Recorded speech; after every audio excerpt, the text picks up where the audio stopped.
What is cracking, everybody, and welcome to a wonderful, juicy episode 266 of the Good Kraken podcast. I'm one of your hosts, Ernell Pearson, alongside the inevitable one, Devin Brevin, the dude. What's happening, doggy dog?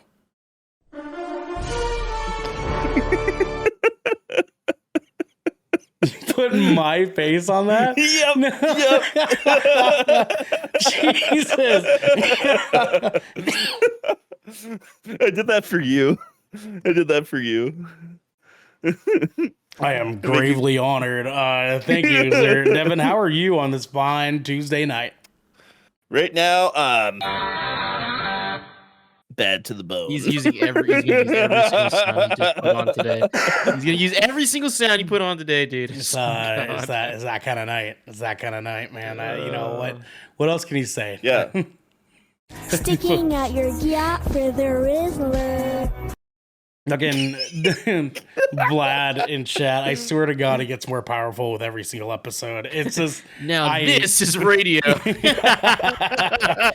Now this is podcast. Yeah, I mean, hey, like Devin, Volume 7. If you can run it, you're more than welcome to handle soundboard if you want to, man. I'm here for it. Dude, so this is just me with a mouse. Imagine if I had, a Steam Deck. Or Stream Deck or whatever. Dude, he'd play fucking explosions like every moment. Yeah. it would honestly, the second I get one, it's gonna be like this. The second I get one, audibly, you're just gonna hear this in real life. Like all of you guys are gonna hear it too, and you're just gonna be like, "What the fuck is that?" But you're just gonna hear this. Man, stop. Dude, I'm gonna write a wordy letter to any administrator at Discord to ask them to remove the soundboard from the fucking every fucking server imaginable. Get rid of it. You know what I mean? And I'm just out there, smoking the devil's lettuce while I'm setting these up, and I'm all like. Okay, we also have our baby boy. It is our very own Jade Symphony. just disappointment. DJ, how are you tonight, my good friend? Doing good, man. I got one more. Whoa, dude! It's my turn. Okay, I'm sticking up for you. He said disappointment while introducing you. What?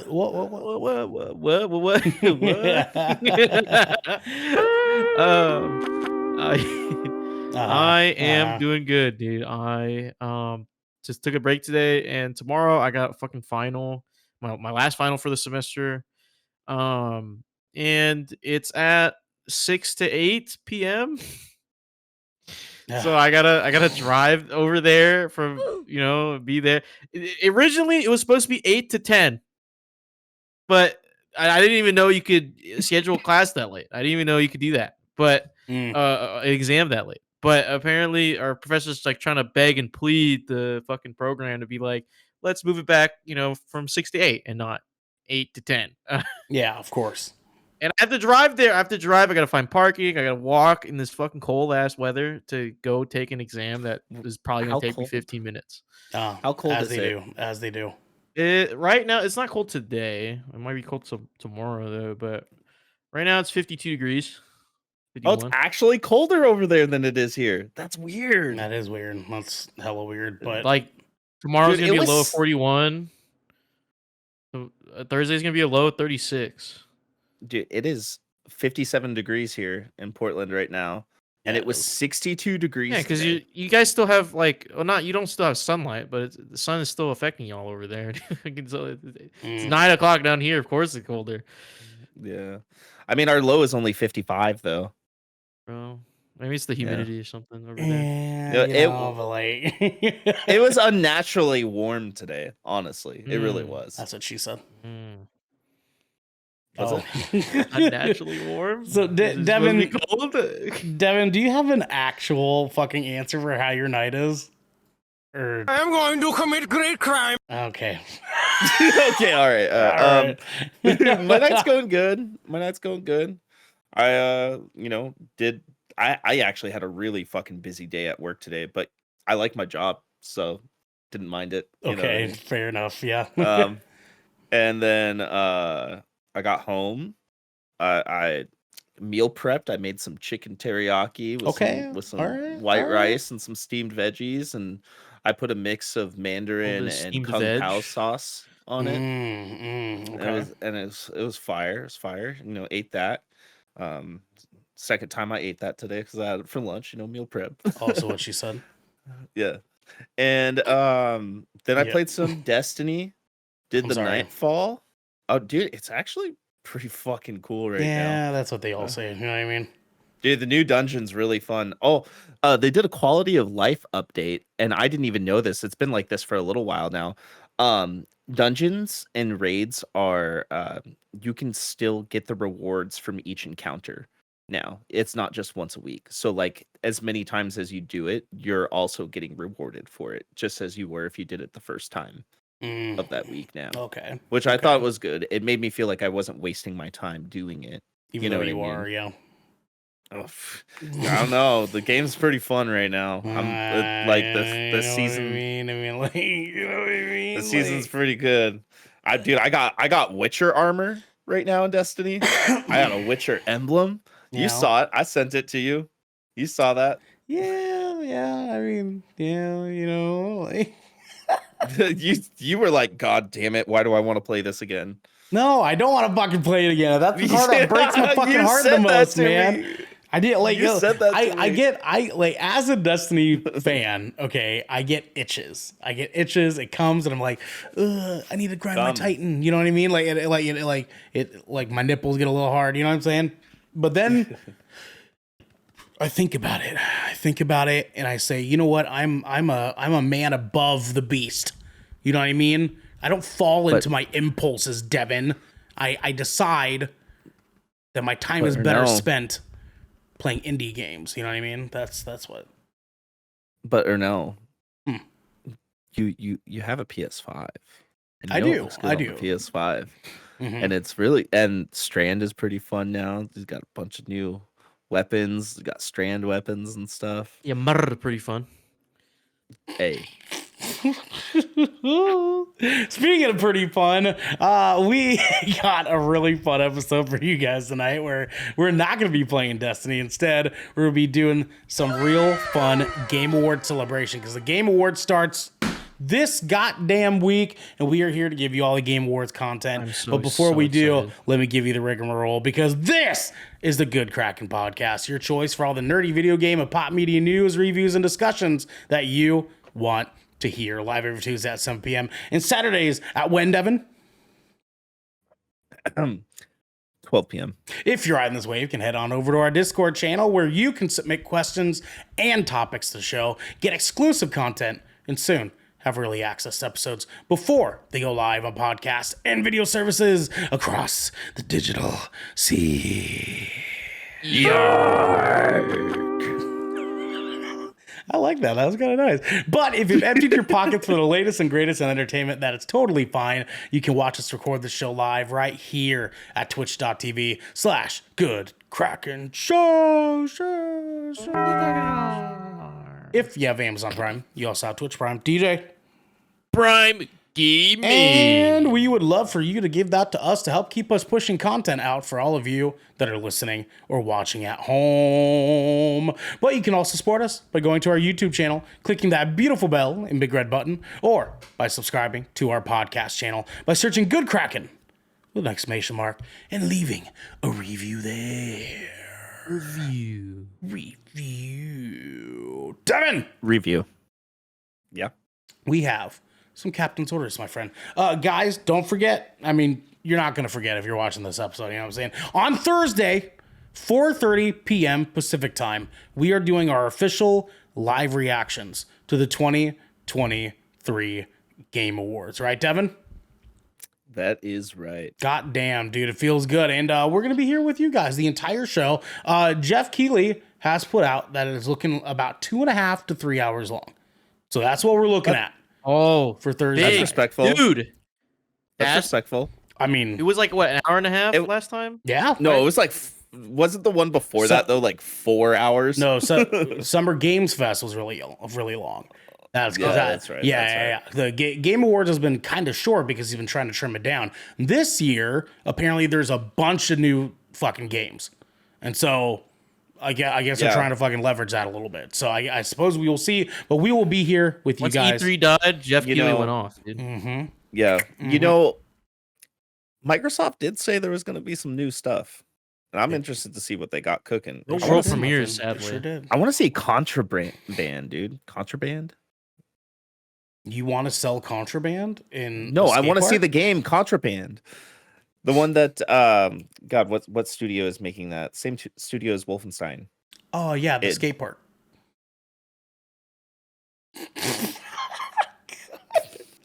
DJ, would you buy Coke off him? You're ugly. Don't- you're don't disgusting, answer that. I'm gonna kill you. Give me $200. Maybe don't. Yeah, maybe don't answer that. We don't condone that. Twitch. You know what I'm saying? Just let's just take that I don't back. like doing drugs. Yeah, that's fair argument. That's fair argument that I shall accept. We also have one more episode here, guys. Just don't forget, at the end of this month, the last week of December, we will not be doing content. That means we will be gone from the 26th until the 30th. We're going to be hanging out with our families for Christmas as well as New Year's for our yearly vacation that we take at the end of the year. So we will be here playing video games and stuff, so you guys can come into our Discord if you just want to hang out and chat. You catch us in there, whether it's in chill chat or anything like that. You guys are more than welcome to come in, say hi to us, pester us a little bit. General chat will still be open to all of you guys as per usual. Come in there, hang out with us. We'll be actively talking to you guys because typically during vacation week, we all lose our fucking minds a little bit because we're so used to doing this all the fucking time that it feels like we're missing something a little bit of ourselves. Yeah.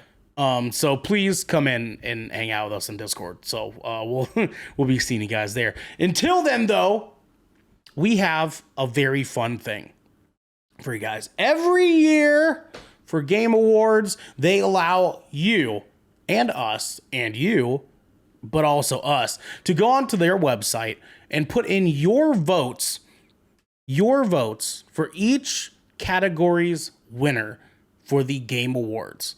And tonight, what we're doing is continuing on our annual tradition of, as good Kraken, coming in and inputting our vote as a team together. So before we jump into things, let me evaluate the rules here, okay?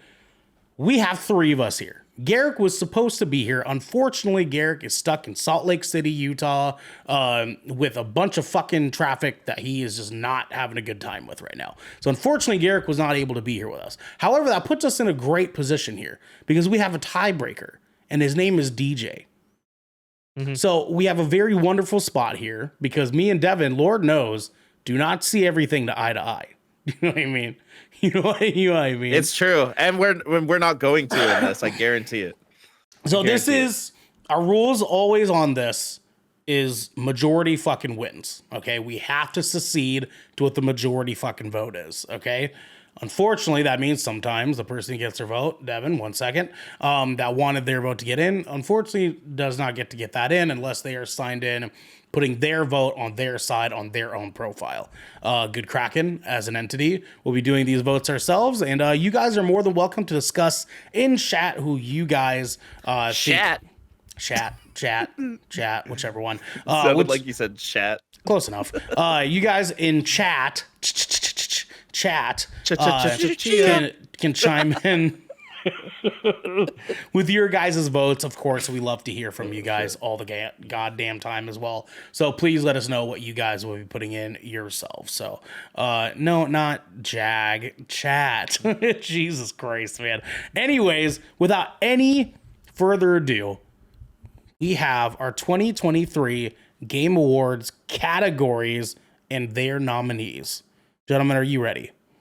Yeah. Are we starting from the very end at the esports? Yeah. Yes, all the way at the very, very end. You can hit view all categories in the middle Yep. and just go to the very end there. With that said, let us begin. The little scene transition here. Okay, we have our screen here for you guys, and let's go ahead and what the fuck is that? It's like right there in the middle. Oh, okay. There's a thing in the way that is gonna bother the shit out of me. What's in the way? For what? I don't know. What's I in- can't tell. I can't tell what it is. It looks perfectly fine. There's on the this stream. there's light like white letters right down here. There it is. Found it. Found it. I'm a professional. You know what I'm saying? I just come in Are here you? and I just fuck it up every time. You know what I'm saying? Let's go, boys. Let's go, boys. God, you know what I'm saying? Hear that? Hear that shit? You know what I'm saying? Yeah, let's go. Let's go. Come here, turkey. Come here, turkey. Come here, turkey. What I think I did not do well though was actually. Turkey. Oh no, yeah, DJ's fun. DJ's fun. Okay, cool. Guys, we have our first category here. We have best esports event. Now, another rule that I forgot to kind of go over here real quick. Oh yeah, you want Devin? Can you drop the link in chat for them to be able to kind of follow along, put in their votes if they want to? Yeah, absolutely. You guys do have to log in. There's like a whole sign-in process, but very, very quick. Especially if you have a Google account, you can just do it through there. Thank you, Devin. Appreciate it. Our other rule here: we do not vote on any category that we don't have any business voting in. Okay, so there's some categories which we will come across, and we're just gonna be like, that ain't us. You know what I mean? And it doesn't feel right for us to just put in a random fucking vote. So that said, we do have some things that one or maybe two of us can cover every here and there, including best esports event, where we just allow DJ to kind of be our spokesperson on, because me and Devin, don't really care that much about esports all that much. I actually watched Evo this year.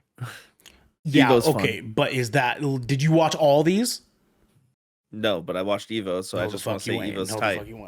Yeah, Evo is tight. Evo is tight. Evo is tight. Yeah. So Yeah, DJ, Evo's tight. which one of these events here we got for our audio listeners? The 2023 League of Legends World Championship, Blast.tv Paris Major 2023, Evo 2023, the International Dota 2 Championships 2023, and lastly, the Valorant Championships 2023. DJ, who is GK voting for? We're gonna go with the 2023 League of Legends World Championship. I don't think anything can really top that. Evo was really fun this year. From what I heard, the international for Dota 2 was pretty cool, but I just didn't see a lot of people talk about it. Blast TV Paris Major was the last major for CS:GO before they transitioned to CS2, but not a lot of teams participated, or all the big name players participated. So that's why there was a different team that won that was like not really stated to win. Okay. Okay. Valorant Champs is also pretty cool. But Worlds, they had New Jeans, they had their own K-pop group come out. They had like big, like for at least the finals, it was just presentation was top notch. So Shane certainly seems to agree with your take on League always being fun to watch. So I am glad that we can have you here, DJ, to take care of the esports shit for us, because this would be a fucking mess. With that said, let's move to our next category, everybody. We have Best Esports Coach. That is torn between Christine Potter Chi, which is for Evil Geniuses and Valorant, Danny Zonic Sorensen for Team Falcons and Counter-Strike, Jordan Gunba Graham from Florida Mayhem in Overwatch, Remy XTQZZZZ Konyam for Team Vitality in Counter-Strike, and then Yoon Hom Sung Young for JD Gaming in League of Legends. DJ, who is the best esports coach? We're gonna go with Christine Potter Chi for Evil Geniuses and Valorant, because in a such male-dominated field, being the best Valorant coach, which her team won the Valorant championship, I think that deserves a vote. Absolutely. For sure. Because all these other coaches for these other teams, they besides Team Vitality, they didn't win anything. Any championship. So That's fair. That's fair. I mean, the JD Gaming, they won the LCK split, the Korean scene. They won the like the regional, right, in their region, but I don't think they had a great showing at Worlds, or you know. Yeah, fair enough. Fair enough. I see you. I see you. Sorry, I had to readjust your camera a little bit. You were, for whatever reason, like the bottom of you is like cut off. I don't know why. I don't know Weird. why. Dude, why are you cutting him like that? Maybe Why I'll are you just make doing do. that? Maybe I'll just make it work. You know what I mean? Maybe it just works that way. Here, I'll kind of slide him. Mhm.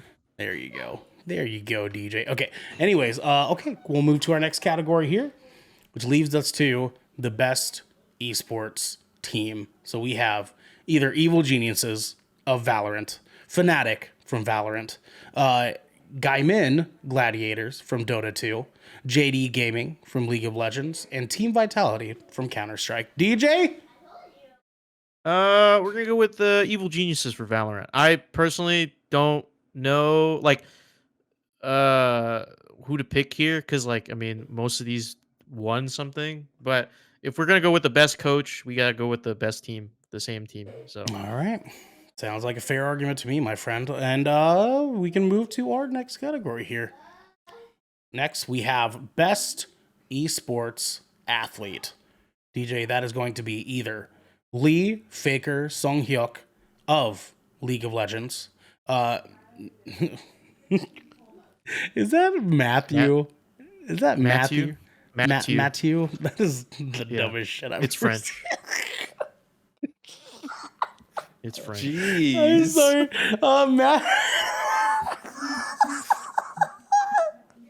Like, how does he spell sneeze? You know what I mean? Stop.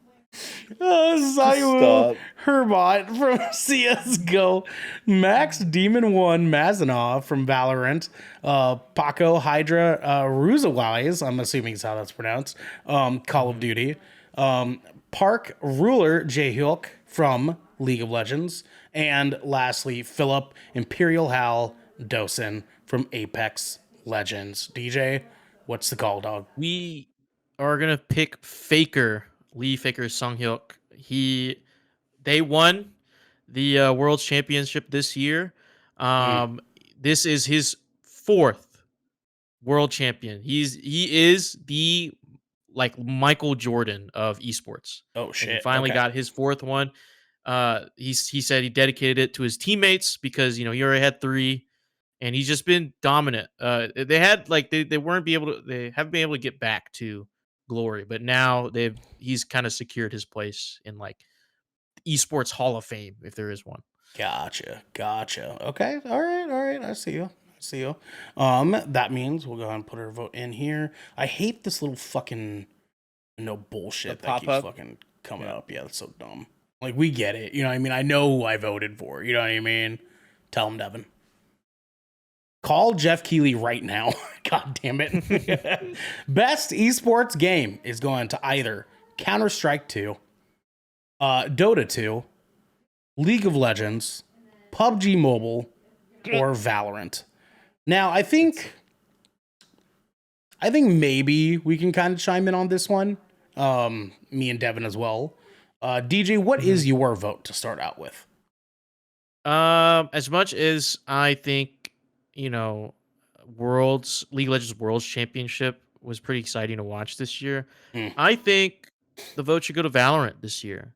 Valorant's been pretty exciting. The events, they just had their Game Changers, which is the women and non-binary league, have their championship, had 35,000 viewers for that, and I found it pretty exciting to watch the grand finals. So I think Valorant is the next best esport behind League of Legends. Sick. All right. Devin, what are you thinking?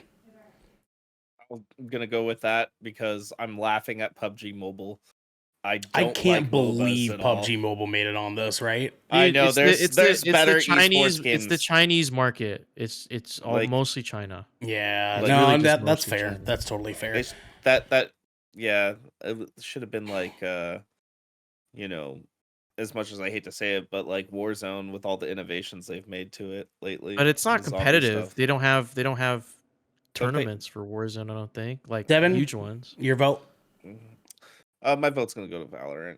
Yeah, I'll go with Valorant too. I think that's fair. I'm not every time that I think I don't like watching Valorant, I see some fucking Valorant video on TikTok and I go, wow, I'm actually interested in this.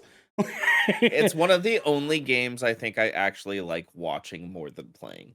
Okay. I that's would fair. vote for Counter-Strike 2, but there hasn't been like the Sydney. They had an event in Sydney, and it was just not like the game's still not optimized to the point where it's like esports ready like they advertise. So I'm not giving it vote to Counter Strike. Fair enough. So Fair Valorant's the enough. next best thing for me. Okay. All right. Well, let's move into our next category here.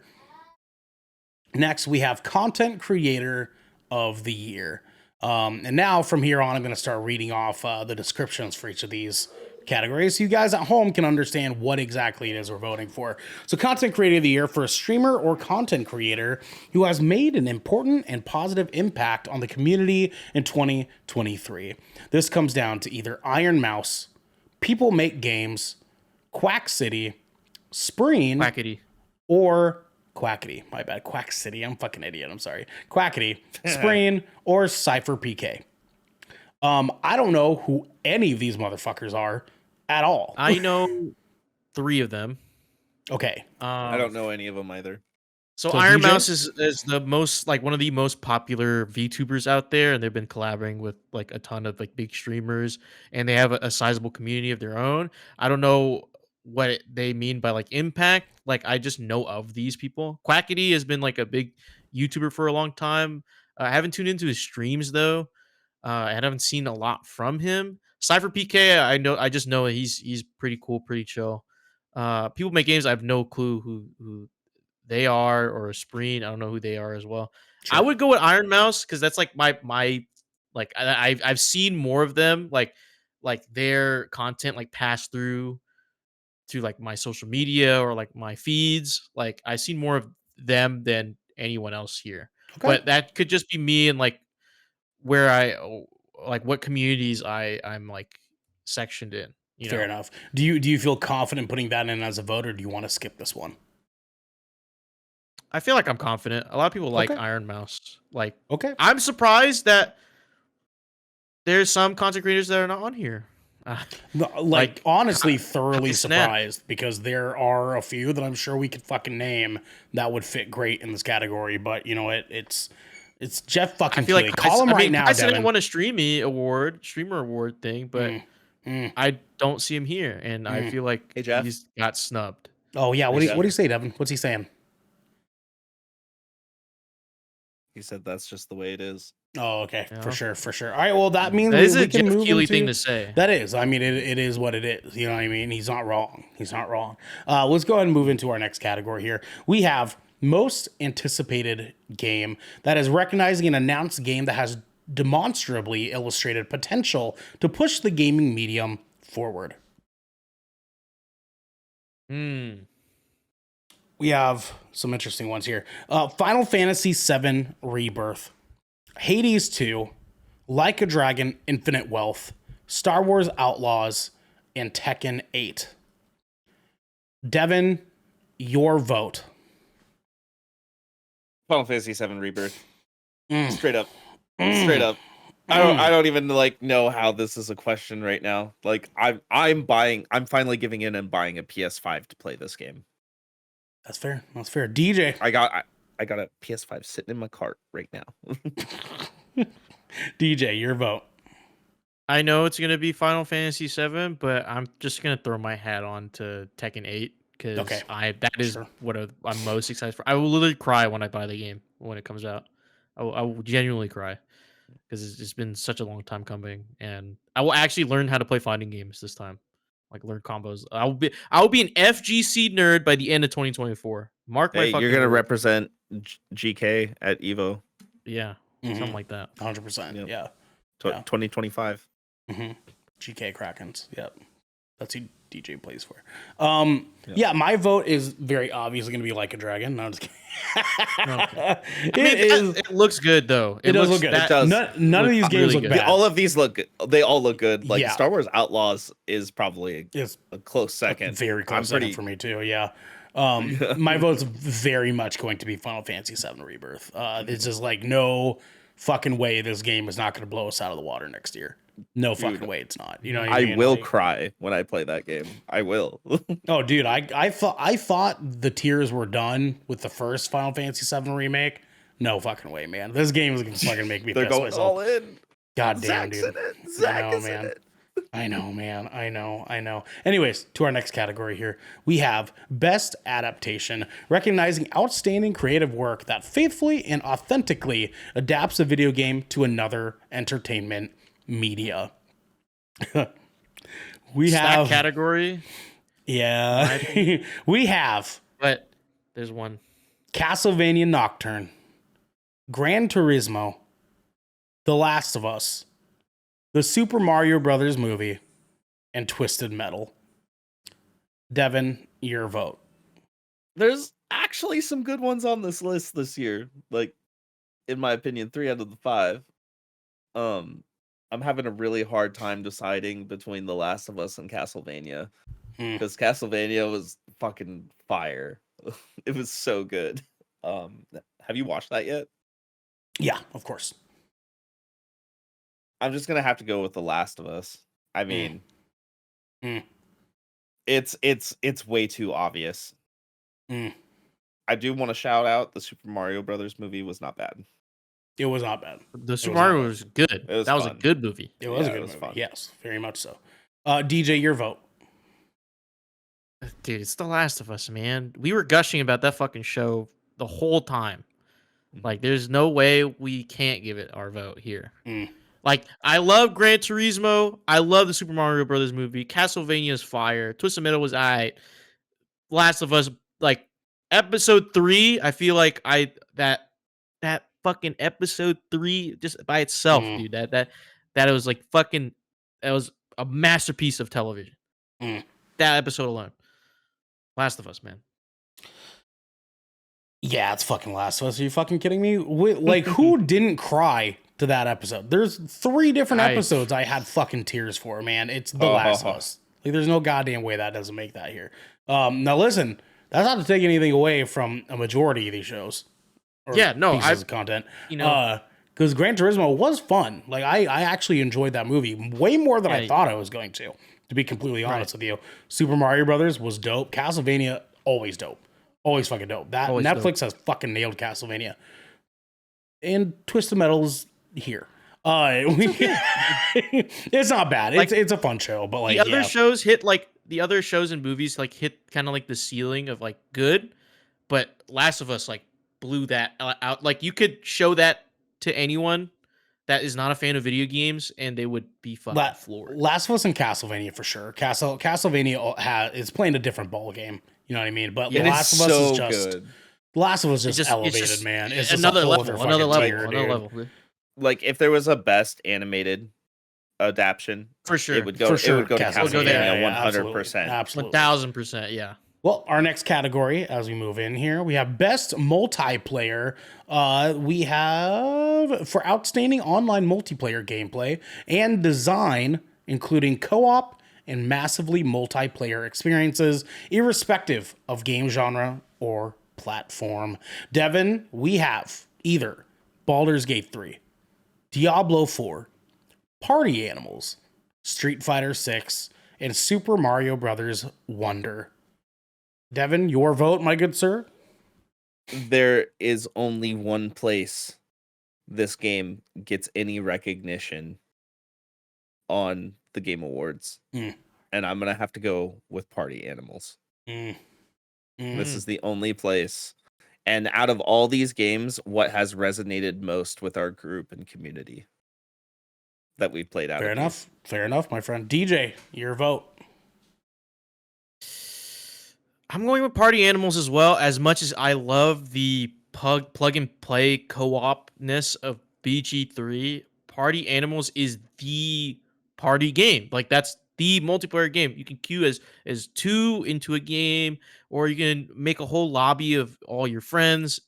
And it was so seamless, and I don't think we ever ran into any issues at all. No, we didn't. Getting everyone on. We had like 8 people in one lobby, and it ran like smooth as butter. So still felt very smooth experience. And I know BG3 is gonna win way more awards. So I think this is like, yeah, that's exactly my thought process. Yeah, sure. like I mean, I don't want to hold that against BG3, like oh, it's just gonna win. I'm just saying, like, Party Animals really did blow me away as a Yeah. great multiplayer game. For sure. And I mean, like, the reality here, this is our vote. This is our vote as GK. So, like, if we feel strongly about this, which I'm sure we do, this isn't us predicting what we think is going to win. Because realistically, Baldur's Gate 3 is probably going to win this category, to be real with you. I don't want them to, because I want Party Animals to get some fucking recognition here, which is why Party Animals is going to be my vote as well. Animals. Aminals. Party Animals definitely gets GK's multiplayer game of the year. This game is just so much fun. It's just so much fucking fun, man. But that's it. Go to our next category here. We have next best sports and racing game. For the best traditional and non-traditional sports and racing game, we have either EA Sports FC 24, F1 23, Forza Motorsport, Hot Wheels Unleashed 2 Turbocharged, and The Crew Motorfest. Devin, your vote. Forza. DJ. I gotta go with Forza. Like, Yeah. you know, it was It's like good. it's sad that all these games are like they're mid games, like all of them, like pretty mid. And we just have to pick the best of the worst in terms of these games. So it's Forza. Yeah, that's fair. Yeah, Forza is gonna be it for me too. I mean, like, listen, I didn't really play a whole lot of that game, but it's fucking beautiful. It's a beautiful ass game. As far as beautiful ass games are concerned, it knocks the rest of these fucking games out of the park. So I mean, like, I have to give it that. Of as Vlad says, the lesser of two Weevils. Shane, I think I don't think it's bad, but like the thing is about racing games is it's always divided between the arcade racers and the sim racers. And Forza always tries to cut the middle in between both. As someone who plays on a controller, it doesn't feel that great. Like get good, Shane. I'm trying to explain. Like it's. I don't have a fucking wheel. Not everyone's gonna afford a fucking wheel to play these should get a games. I don't think wheel. it's worth. Listen, to buy a wheel for Forza. don't fall into Shane's bait. He's I'm trying to gonna buy a bait you. wheel. I'm just saying, racing games can be better because I've played Dirt Rally and I feel like that game is still one of the best after like 5 years. Like I still think that's one of the best racing games I've played. So that's just my opinion. Jack says Hot Wheels for me, but I'm an arcade racer fan. I mean, I really liked that first Hot Wheels Unleashed game. That game was fucking fun. I just didn't really spend any time really with Hot Wheels Unleashed 2. To me, it just kind of looked like the same game. And if it was the same game, then tight. I mean, like, that's cool. It's a good game. It's a good game. You know what I'm saying? Let's go ahead and move into our next category here. Gentlemen, we have best sim and strategy game. Best game focused on real-time or turn-based simulation or strategy gameplay, irrespective of platform. This has either Advanced Wars 1 and 2, Reboot Camp, Cities Skylines 2, Company of Heroes 3, Fire Emblem Engage, and lastly, Pikmin 4. Devin, your vote, sir. These are all pretty good. I think it's going to go to Pikmin 4. Okay. And is that your vote? Yes, because I haven't played it myself, but the general conversation I've heard amongst like a lot of podcasts like DLC and like IGN Game Scoop and like a few others, the general consensus is Pikmin 4 is really, really good.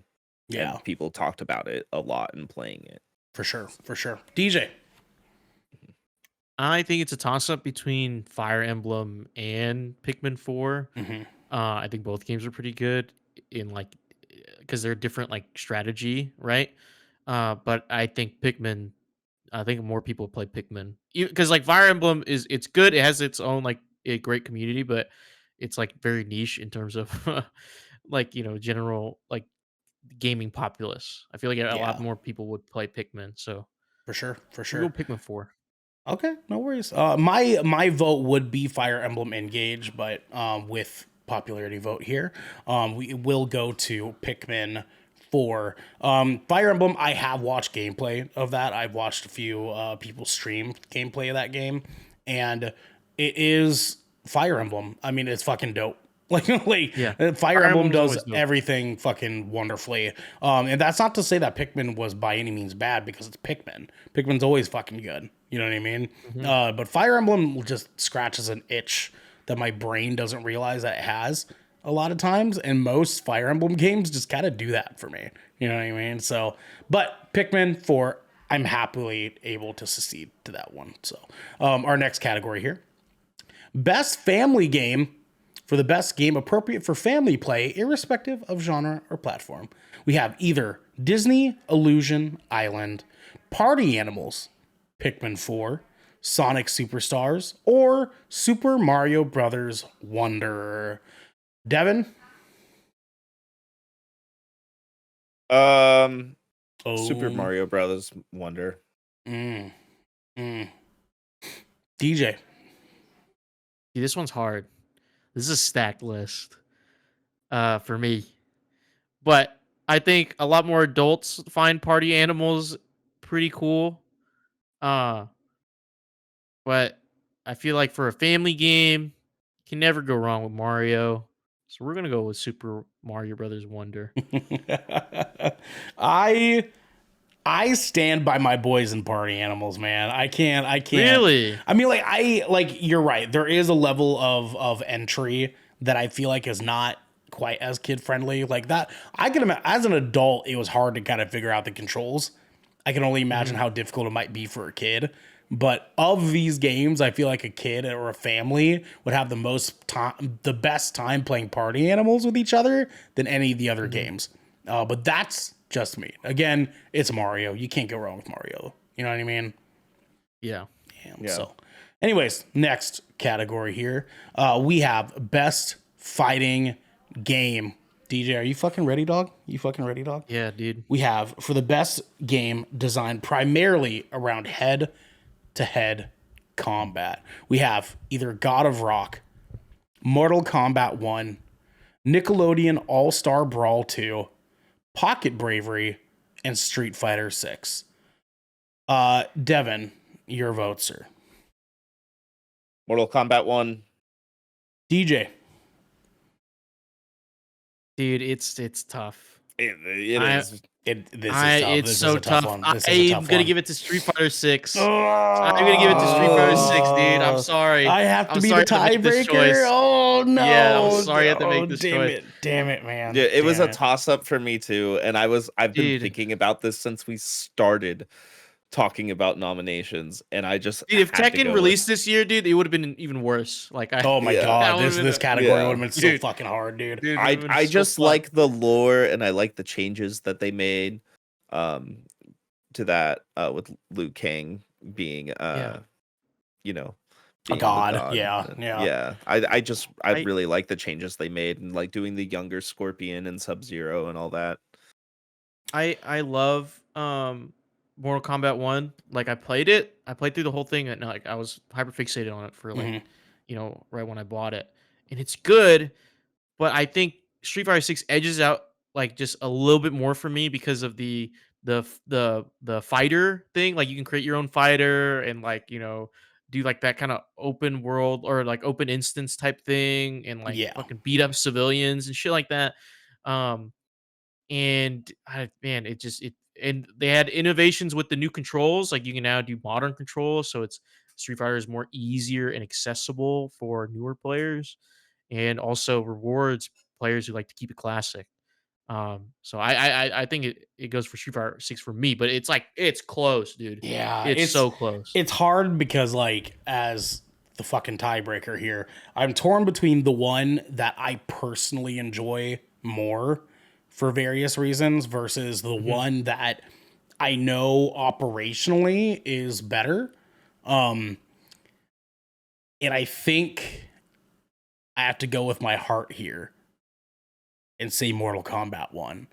because I'm like I'm happy with that. this I'm so happy with dude, that. Mortal Kombat. I ran credits on that shit, and I remember my first thought was I haven't wanted to just still keep playing a Mortal Kombat game in a really long time. Like this Mortal Kombat is so fucking solid as a Mortal Kombat game. I don't even think they realized how good they did. It's like the story's dope, the combat's Story's dope, fucking it crazy, looks yeah. fucking beautiful. It's just a fucking great experience, man. As far as Mortal Kombat is concerned, that takes the cake for me. So our vote will go Down to for that. officially Mortal Kombat 1. Down for that. Vlad, I mean, that's fair though. MK1 was intended to be a return to the basics, which I think they smashed out of the water. They definitely They did. for sure did, dude. I Definitely love fucking both did. games. Trust me, I Yeah, love they're both games. not so neither much. of those are bad. I mean, the only Fighting game players are eating this year, dude. did any one of us hear about God of Rock? What the fuck was that?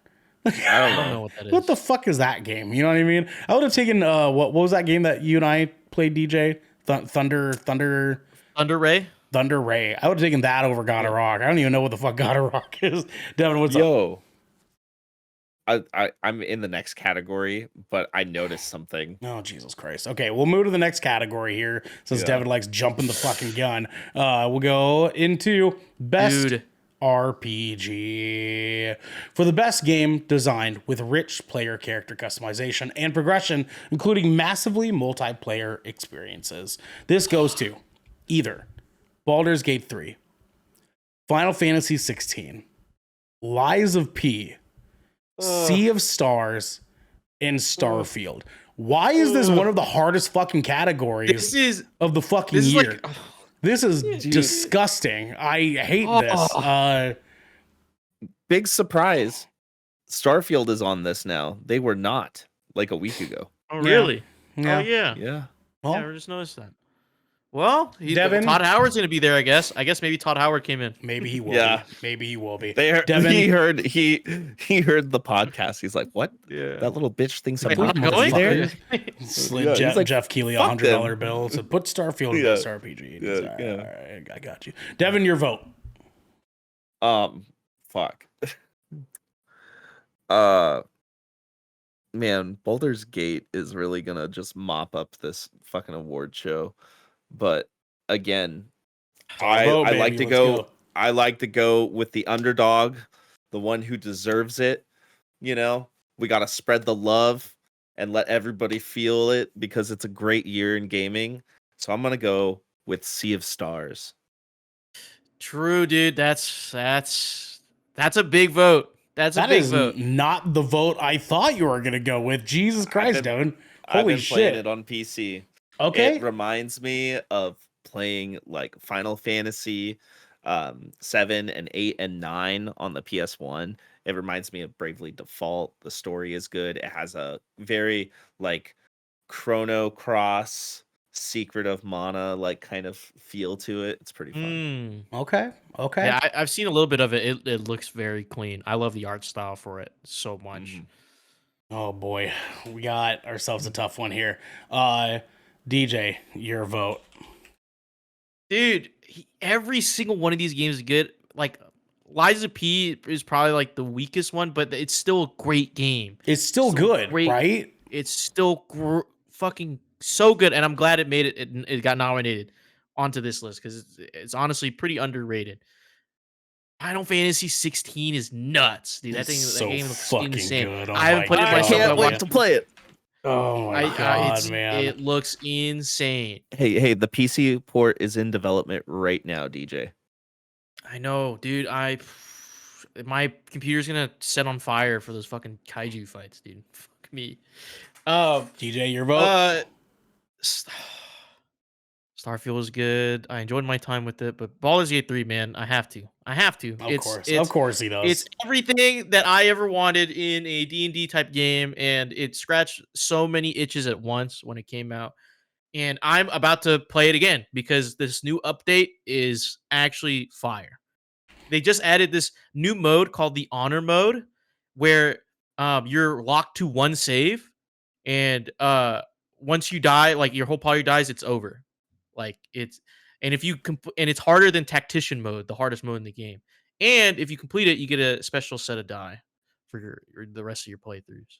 So I think it's sick. It's fucking It sick. sounds like a good time, man. That sounds like a good time. Well, gents, unfortunately, we have a weird situation here because my vote goes to Final Fantasy 16. Whoa. So we have ourselves a 3-way, just the way Daddy likes it. And because of such, we will now go to you guys in the GK community. I am putting up a poll right now. You have 2 minutes. Best RPG. You have either Baldur's Gate 3, Sea of Stars, or Final Fantasy 16. Put in your vote now. Get it in. Let us know what your vote's going to be. We will come back to this category here after this next one. So we'll come back here. Our next category is Best Action Adventure.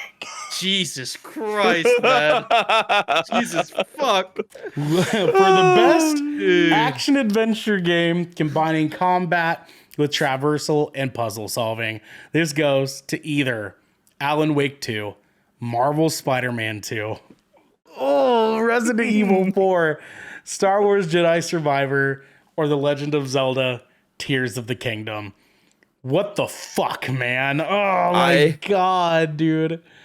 I just want to say I'm really proud of myself. I've beaten 3 of these games. I know. This year. I know. It's tough, brother. And, but here's the thing. That means you haven't played the 2 I want to vote for. I know, but like I still have a really good God, all those games are so good. They're all so good. Man. Like every single one of those is just a straight banger this year. Every single game. Fucking sane, dude. Devin, what is your official vote for best action adventure game?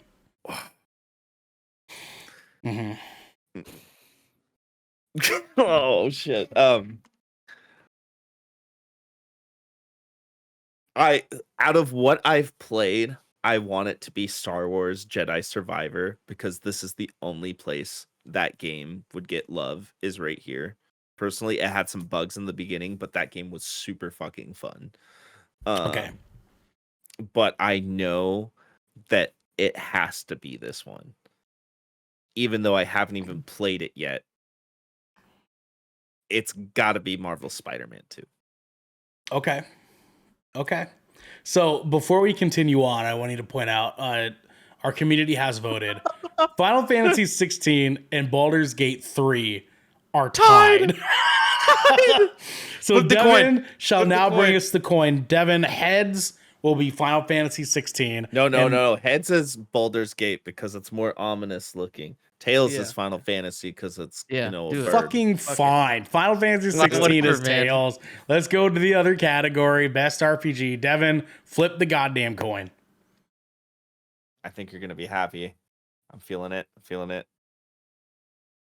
It's heads. Baldur's Gate. Baldur's Gate 3. Fucking Woo! damn it. God fucking damn it. Baldur's Gate 3 gets the official All roads Good lead Kraken to vote. me. Hey, For best this was the RPG. most fair way we could have done this. That's honestly, I like that's crazy. I think you Tied rigged twice? this shit. You didn't show us the coin. You rigged this shit. I mean, I would rather it be Final Fantasy. I love Final Fantasy. Yeah, I know. You know that. Okay, Let's move we got back. another issue on our hands now. With the action adventure category. Yeah, we have a new issue, a new problem here in our hands. So, Devin, your official vote. Is going to be Marvel Spider-Man 2. All right. DJ. Dude, Alan Wake 2, man. Alan Wake 2. God, you fuckers, you fucking bastards. You Ernell, listen to me. It's Listen the to two me. you played. I played 3 of the 5 of these. Ernell, just to remind you, it's totally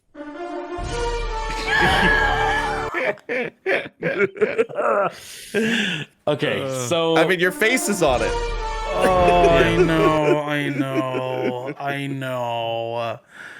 Oh my god. Okay, so these are 2 games that arguably could be fighting for my game of the year this year. Fuck me. This is so hard because they're both so good for so many different reasons.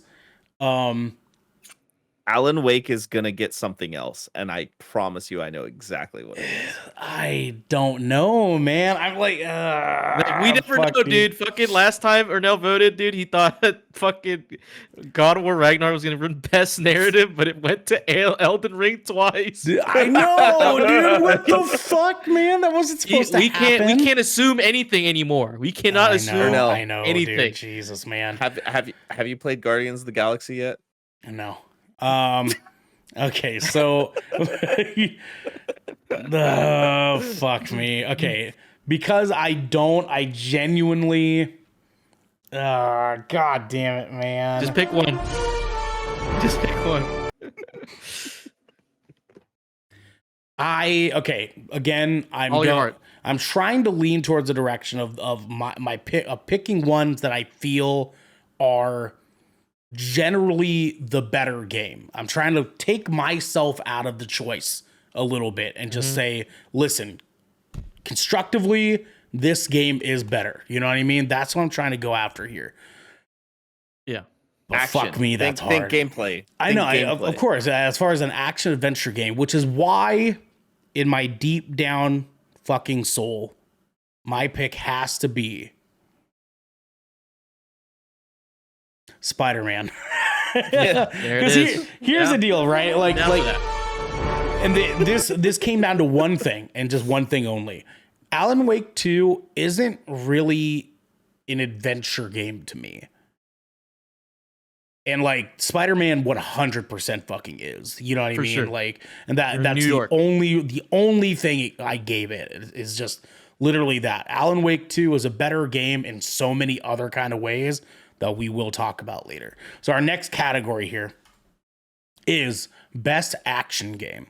For the best game in the action genre focused primarily on combat, we have either Armored Core 6, Fires of Rubicon, Dead Island 2, Ghost Runner 2, Hi-Fi Rush, and Remnant 2. All very good action. All very fucking good games. I do have one that I think has to fucking win this, but Devin, your vote, my sir. Go ahead. I've only played 3 of these. Dead Island 2, Hi-Fi Rush, and Remnant 2. But I've watched a lot of gameplay of it, and I do intend on playing it. Armored Core, dude. Armored Core. Yeah. Armored Core, dude. my Gundam fan is just screaming when I watch that, like in the best ways. DJ. As much as I want to vote for Remnant 2 or Hi-Fi Rush, it's got to go to Armored Core 6, man. Armored Core 6 is crazy. Dude, the people who play that game ride or die for that game. Like, yeah, they soup the Kool-Aid for that. I'll just put in my vote now. It's definitely Armored Core 6. I mean, because I want, unanimous. Devin fucking clap. Unanimous. I was hydrating. I want so bad to vote for Hi-Fi Rush here, or even Remnant 2. But just the reality is, of all these games, Armored Core 6 has the most high-paced action. And that, to me, is like the selling point. You know what I mean? None of these games stress you out as much as Armored Core 6 does. And that means something. So, yeah. Armored Core 6. I will say, shout outs to multiplayer on Dead Island 2, though. That was fun. That was fun. That was a very, very fun time. I wish I could feel better about giving that a best action title. Same. Like, it's not the right kind of action. It wouldn't even be my second choice in this. My second choice is Hi-Fi Rush. I don't even think it'd be third either. Honestly, Remnant 2 I think takes the cake for me. But that's just me. Anyways, next category we have best VR or AR game. Now this one is typically one that we skip because we don't really have any skin in this game. Do you guys feel the same this year? I've heard that Gran Turismo 7 is fantastic in VR. Yeah, but none of us play VR. So I wouldn't feel right putting a vote in on this one. I actually might be able to. So one of my contracts at the company I work for is with Meta, and we're handling all their headsets right now for all their events. So we have a ton of the Quest Pros and Quest 3s right now. And I just found out I might be able to take one for play testing. Take like 6. Take just one for all of us. Just one. So we shall move away from this category here. We'll move into the next one. Best mobile game. For the best game playable on a mobile device, we have either Final Fantasy VII Ever Crisis, Hello Kitty Island Adventure, Hey, man, don't sleep on Hello Kitty Island Adventure. Honkai Star Rail, Monster Hunter Now, and Terra Nil. Devin, do you have a vote for this? I've heard Honkai Star Rail is actually pretty sick from quite a few people. And, and it's a lot of fun. I've actually been interested in trying it out. I was actually kind of disappointed with Ever Crisis personally. Sure. Fair enough. Yeah. I was too, actually. DJ, your vote. I enjoy Terra Nil. I heard Hello Kitty Island Adventure is pretty good. Garrick's review of Monster Hunter Now was pretty neat. But Honkai Star Rail is made by the same people who make Genshin Impact, so it's gonna win. It's gonna win. Okay. I played fair Honkai enough. Star Rail too. It's okay. To me, it's not addictive for me. Sure. But I heard it's on consoles and PC too, isn't it? yeah, it is. Yeah. So you guys majority got Honkai, but my vote was going to go to Monster Hunter Now. That is the only mobile game that has kept my attention this year. Enough so, but however, my thing is that I also played Final Fantasy VII Ever Crisis. Fucking was so disappointed by that experience. I've not played Hello Kitty Island Adventure, but now I want to. And Terra Nil, never fucking even heard of that myself. Same. But Xander was talking about it a bit, I think. okay, fair enough, yeah.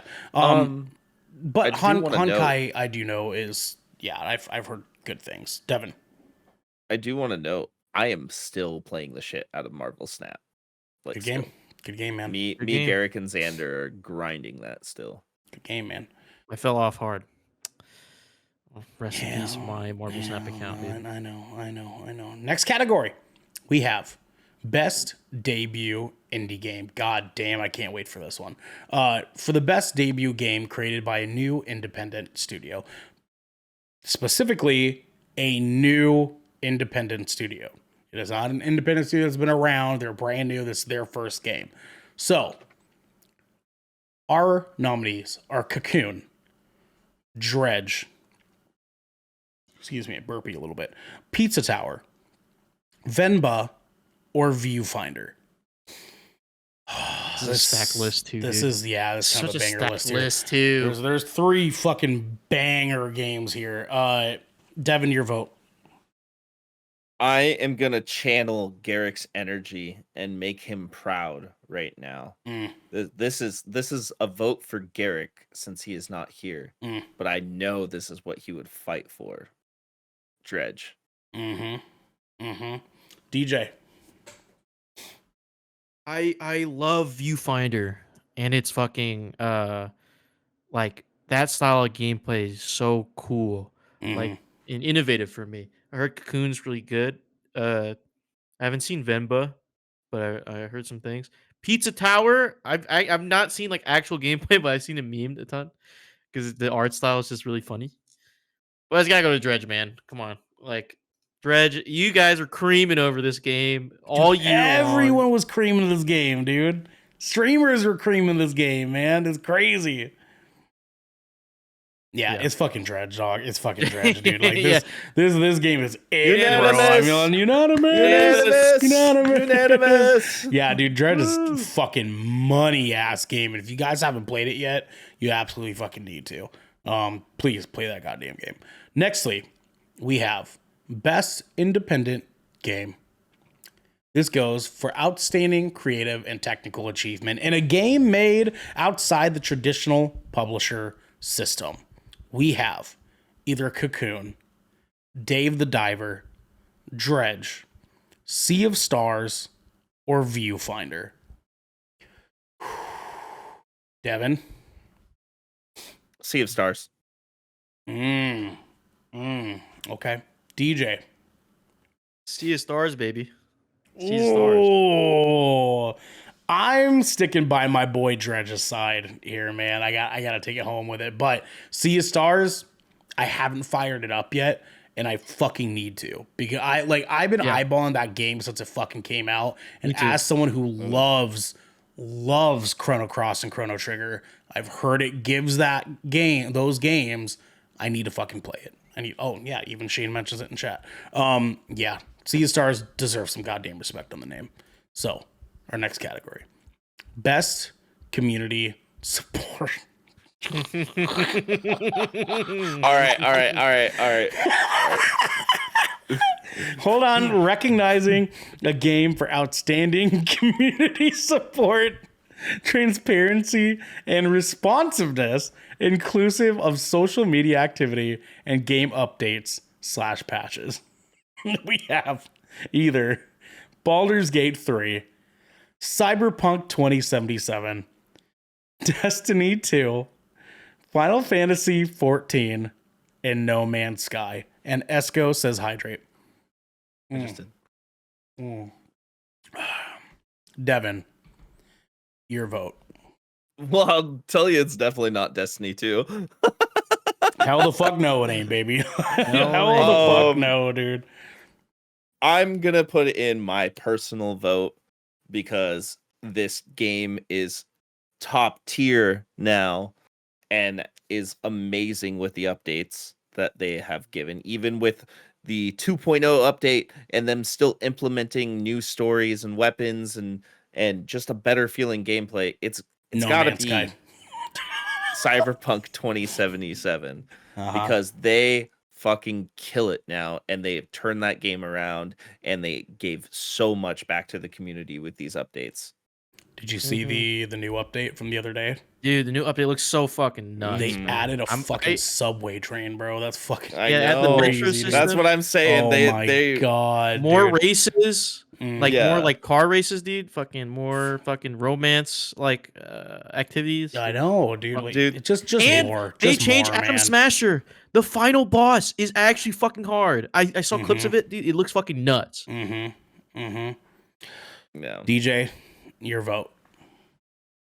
It's Baldur's Gate 3. I know I was like fucking dick riding fucking Cyberpunk, but Baldur's Gate 3 could have easily just rode its coattails all the way to Game of the Year, but they've had multiple hot fixes and 5 big ass fucking patches since its release Yeah. in fucking September.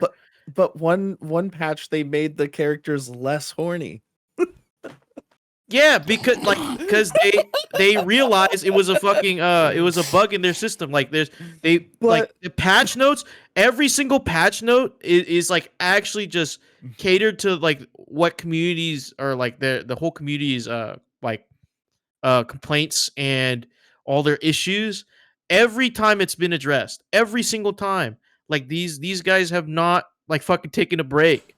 They said, yeah, we have the best game this year, but we're gonna make it even fucking better for you for free, and then it just I applaud Larian Studios for just they could have easily been like, yep, that's our game of the year, done. Could have not update this game at all. They don't need to. They didn't even need to. But then they're like, oh, okay, you guys have issues doing this and that. We'll fix this. We'll do that. They even advise you like. This newest patch, like it repackages the entire game, kind of. And they're like, yeah, dude, if we even give you tips on how to like, if it's too much to install, just uninstall and reinstall, and it's like less for your PC. And it's like you don't have to do that. They didn't have to do that at all. So it's BG3. I cannot stress that enough. Esco is currently on the 3-stream streak. We love you, Esco. We love you so much, and we hope you start feeling better soon. Baldur's Gate 3 does so many things well, and it's outstanding to see how they've taken care of their community. Well, fucking Cyberpunk, baby. You know what I'm saying? It's Like, Cyberpunk, what dude. a It's fucking so good. change up, dog. I know, DJ. I know, dog. You I know. you guys don't play Baldur's Gate 3. It saddens my brain. It's because we're playing Cyberpunk. I know, and Cyberpunk is good. I played both at the same time. Here. I played both at the same time. Hear me out. Okay, hear me out. I have played Baldur's Gate. I've not beaten it. I have also been watching very closely because this is about community support. Okay, this is about, like it says, transparency, responsiveness, inclusive of social media activity and game updates and patches. Both of these games, I feel, are lined up really close neck to neck. Yeah, I'm not Like, saying Cyberpunk isn't. Like, that was dick riding Cyberpunk. For sure. Like they're very, very fucking close neck to neck. I feel like Cyberpunk did something that most games can't do, and that was win us back. And from their release of 2.0 and forward, like their communication about their patches, how they're doing things, why they're doing things, what to expect, how when those patches are coming out, what exactly you're going to get out of those. It's done so well for itself. It's admirable to see the change in CD Projekt Red going from where they were in this quiet, desolate lack of conversation around itself and to its community, because there was no fucking community. So they overnight rebuilt an entire fucking community by just releasing the game in a state that it should have been fucking released in the first place. Yes, but it won us all back. And for me, that gets my vote. And they added so much to it beyond just the state of the game. Like they added more story and mission content. He did. And that's not to even take away from Baldur's Gate, because Baldur's Gate has done the same thing. The only difference between Baldur's Gate 3 and Cyberpunk, to me, in this scenario, is that Baldur's Gate, unfortunately, fortunately, didn't have to win back in the entire world. And Cyberpunk did it. They fucking did it. And to me, that's a feat that deserves some kind of, recognition for it. So for me, that's why I'm not it mad makes at sense that, to me. though. Yeah, I'm not mad at that. I mean, we could change this to Destiny 2. We could. No, please. I mean, I am playing Hold it. on. Yeah, let's change it. Come on, it's fine. Come on, change it. Best ongoing game awarded to a game for outstanding development of ongoing content that evolves the player experience over time. Either Apex Legends, Cyberpunk 2077. That's weird that that's on here. Final Fantasy 14, Fortnite, and Genshin Impact. Devin? Honestly, with the implementation of the create modes and building games, it's Fortnite. It's Fortnite now. They got their community back this year, is what they did. DJ? Dude, I don't fucking know, dude. And also, I think Cyberpunk is in here because they've had constant updates ever since. Like, Sure. their Yeah, I release, suppose so, that's like, fair. Yeah. I want it. My personal vote is for Cyberpunk, but it's a toss up between Fortnite and Genshin at this point. Yeah. Yeah. I'm gonna Genshin Impact. you fucking gotcha, boy. I see you. I see you over Dude, there. I mean, all of my friends play Genshin, and they still play Genshin. Like every content drop they're there for. So Yeah. the Genshin community is big and strong, and I don't think it's going anywhere anytime soon. For sure. That's fair. I would want to vote Cyberpunk here, but to me, we haven't seen them be ongoing long enough for me to feel comfortable with them taking my vote here. I mean, yeah, they blew us all out of the water with this new update, but we've only gotten 2 updates since then. So for me, it just doesn't feel ongoing. However, you guys know my feelings on Fortnite. And I don't think... We like Fortnite. No, I listen, this, I'm notorious for saying Fortnite's one of the greatest games ever fucking made. And I don't feel like that's particularly changed. Like Fortnite absolutely gets my vote here because Fortnite has continued to retain its fucking audience and continued to bring people back season after season after season. Everyone in the world knows what fucking Fortnite is, and for whatever fucking reason, they can't stop. Nobody can fucking stop. They keep having concerts. They just had an Eminem concert in the goddamn game, dude. Like, The Weeknd's gonna have a concert this weekend, I think. it's just like, yeah, that's fucking lit. I personally am not crazy much of a fan of Fortnite, but I would be a fucking fool to deny the fact that they fucking kill it every goddamn season. Devin. Have you seen their new collaboration they're doing? It's With Lego. Family Guy? Like, it's Fortnite. The whole world is made of Legos, and you play as Lego characters, but doing Fortnite. Fucking dope, dude. You see what I mean? Like, Right. that's what I'm like, that saying. is fucking That tight, sounds dude. fun as Like, fuck. if I That actually sounds fun as enjoyed we love this Fortnite. fucking game, We I'd be love fucking down for it. But like, shit like that's That just so actually sounds fucking cool fun. in video games, dude. That's so cool for fucking video games, and they do it every fucking season, man. They do something fucking cool. I don't know. I'll never fucking understand it, but that's just me. That's just me. It's Fortnite. I digress. We go to Games for Impact for a thought-provoking game with a pro-social meaning or message. We have our nominees: A Space for the Unbound, Chance of Sonar, Goodbye Volcano High, Tchia, Terranil, and Venba. Devin, your vote here. Oh,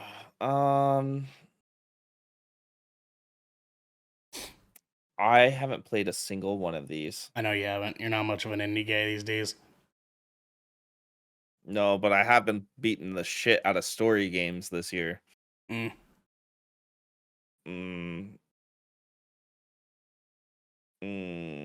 I wish they would list like what these games impacted, like what Yeah. these games made money for.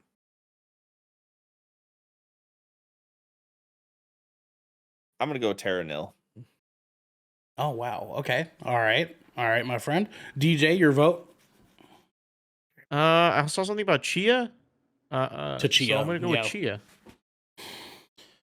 Oh, man. Yeah, Tchia is going to be my vote as well. Now, I understand that I am super biased because that game is based on a Polynesian person, but lo and behold, it will get my fucking vote anyways because my people need goddamn representation around here. All right? Oh yeah. And I will take it in the form of a video game. So, our next category, we have innovation in accessibility, recognizing software and or hardware that is pushing the medium forward by adding features, technology, and content to help games be played and enjoyed by an even wider audience. AKA, does it have decent disability accessibility settings? Our nominees are Diablo 4, Forza Motorsport, Hi-Fi Rush, Marvel Spider-Man 2, Mortal Kombat 1, and Street Fighter 6. Devin is not currently at his computer, so we shall move to DJ. Your vote, sir.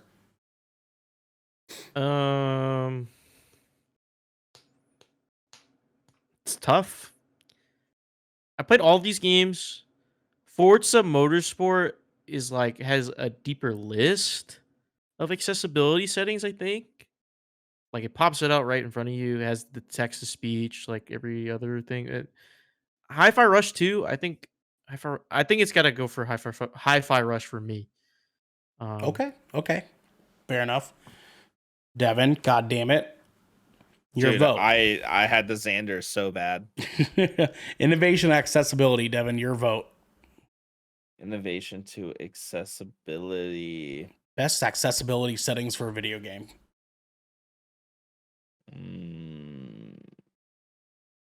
Forza. That's fair. I think that's actually what I would argue to be the second best myself. My vote would go to Hi-Fi Rush as well. DJ. Yeah.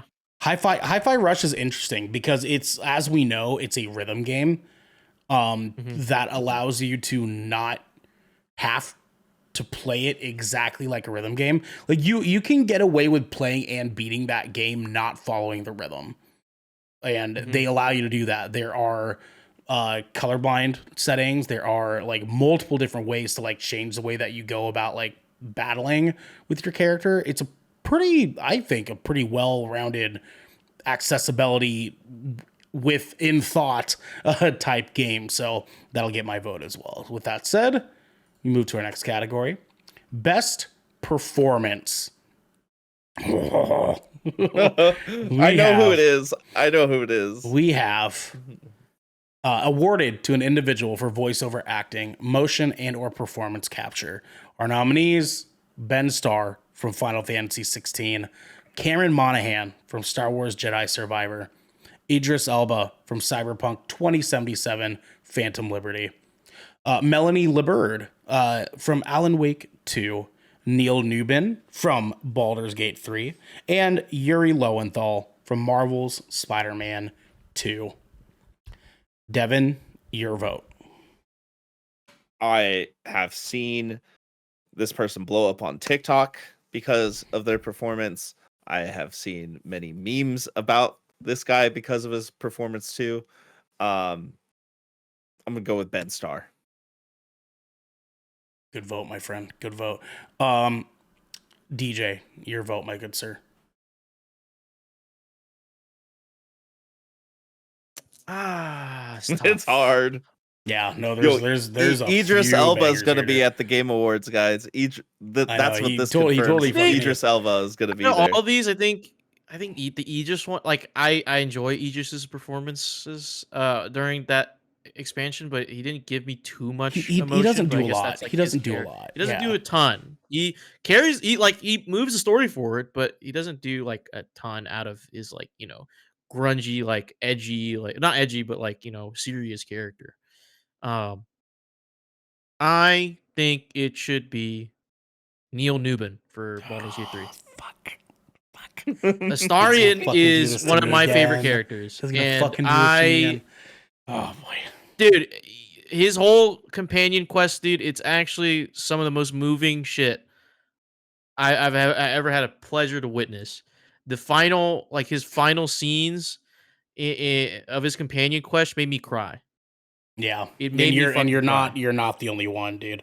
I mean, realistically speaking, these are the two potential winners here, right? Yeah, I mean, I'm fine with Ben Starr winning too because his performance is like insane. fucking Ben, like Clive in Final Fantasy 16 is just impeccable. He's just so fucking good. But He's sexy as fuck. Astarion in Baldur's Gate 3, I haven't even fucking finished Baldur's Gate 3, and I know how fucking well he plays that goddamn character. Like, God, he's so good at what he fucking does, dude. It's insane. Again, I have to go with what I know is right. Okay, what I know is fucking right. Yeah, follow whatever you're following. Yeah. Yuri Lowenthal. Yeah. I mean, not bad of a choice either. No, it's not. None of these choices are bad. They're all fucking phenomenal. Dude, Cameron Monaghan, like, dude. that game was good. Love him. It's Love him. it's Love him to funny. death. It's funny to think about this in this way, but Idris Elba is the most well-known person on this fucking list, and he's But not the probably best. the weakest of this entire list. Yeah. Funny enough, like because of like not because he did a bad job, but because his character isn't really the main character. Like, Yeah, he's not like super emotive. Like he's supposed to be super serious, like agent spy. guy. Right. And that's like anyone could have. Tom Cruise could have come in and fucking done that. It was just fucking better because it was Idris Elba. I have to give this to Neil. Man. Like as much as as bad as I want Ben Starr to win because I love him so much. I love one man, and it's Ben Starr. But Neil Newman is so fucking good as Astarion, dude. Is like you don't even realize that Astarion is a fictional character because of how good he plays that fucking character, man. Like, oh, it's outstanding, dude. It's fucking outstanding. Okay, I digress. Let's move to our next category, best audio design. We're almost there, boys. We're almost there.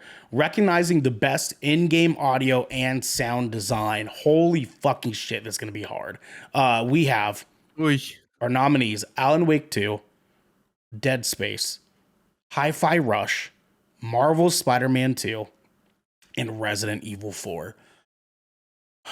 Loaded. Devin, your vote. I feel like I know you're gonna go for. I feel like you do know what what I'm gonna go for. I do. I because do know what he's gonna go for, and he's go wrong, for. and he's fucking wrong, dude. Go, Devin. I could only imagine that Wake is insane, but I haven't experienced it. I You know. I know. God damn it. I know. Look, if you want to buy it for me, then sure. But like, I mean, wait until my next paycheck. We can talk. 13. But straight up, dude, this Dead Space remake is fucking phenomenal. It is so good. It is so fucking good. Yeah, I'd agree. Yeah. I agree too. It It revamped is a lot of so stuff. good, dude. It is pretty good. It's The sound good, design dude. is Dude. pretty. The sound design serves the same way that the first game did, for It's sure. Like even it is. more It is. intense. It is I'm so pretty. insane. I'm pretty happy that this game made it on this list for sure. Like and it got to the point where I was playing it and I went to my TV instead of playing it on my monitor, and I was playing on my 4K TV, all the lights off. I have a little LED backstrip, you know, on the back of my TV, so it's I made it red, so it's just glowing red. I've turned off all the lights, and during October, I just marathoned that game in the dark, and it was so good. It was such a good experience. DJ. Also, it sounds insane with headphones on. Oh yeah, all these do actually. DJ, your choice. I'm putting in my vote for Alan Wake 2. DJ. As much as I enjoyed Dead Space, like, sound design is so crazy, but Alan Wake 2 is it. DJ, I have to join the boat with you, dog. Alan Wake 2 is fucking just this much better at sound design than Dead Space. Now, here's the deal. Dead Space's sound design it like works for what that game is. Alan Wake 2 does so many things that are like, I can't even describe it to somebody who has not yet played Alan Wake 2, because there's like, I'm not just talking about the like, because there are things like this where directionally speaking, like if you're walking by like what's called a shade, you can hear them mumbling to Alan as he walks by them, and just like the way they handle those things is super fucking cool. But Alan Wake 2 has so many things in that game that don't make sense in video games. And this sound design supports it so much. It goes to Alan Wake 2 for me. It goes to Alan Wake 2. Let's move to our next category here. Best score in music. For outstanding music, inclusive of score, original song, and or licensed soundtrack. We have either Alan Wake 2's composer, Petri Alanko, Baldur's Gate 3's composer, Baldur's Gate, excuse me, plural, Borislav Slavov, Final Fantasy 16's composer, Masayoshi Soken, Hi-Fi Rush, their audio director, Shuichi Kobori, and then lastly, Tears of the Kingdom, composed by the Nintendo sound team. Now, before I have to jump into this right off the cuff, because there's some information here that not a lot of fucking people know, and I'm gonna be the first one to put in my vote here because I need you guys to understand how fucking important this is to me. Masayoshi Soken was in active cancer treatment while composing the score for Final Fantasy 16. And it is still fucking phenomenal. That man gets my fucking vote. Yeah, I heard I mean, that they story were too. they were gonna get my vote regardless. Oh, for this. 100%, dude. 100%. It's Final Fantasy music. Final Fantasy fucking music, baby. It's Final dude. Fantasy. Let's fucking go, dude. Like, believe me, I have listened to this without playing the game, and I've listened to the lo-fi remixes too. yeah, Vlad. He was in chemo during the composition writing of this fucking soundtrack, dude. It's fucking nuts. DJ, your vote. So I want to take a moment, talk about Baldur's Gate 3. Of course, yeah, of course. Okay. Yeah. Go ahead and get it out of your. Okay, just give me my fucking stage. Okay, Go ahead. real quick. Yeah, of course. Baldur's Gate 3 has great ambient music. It's very D&D, very Fey, very, like very like Renaissance fair ass music, right? But it's good. It's done really well.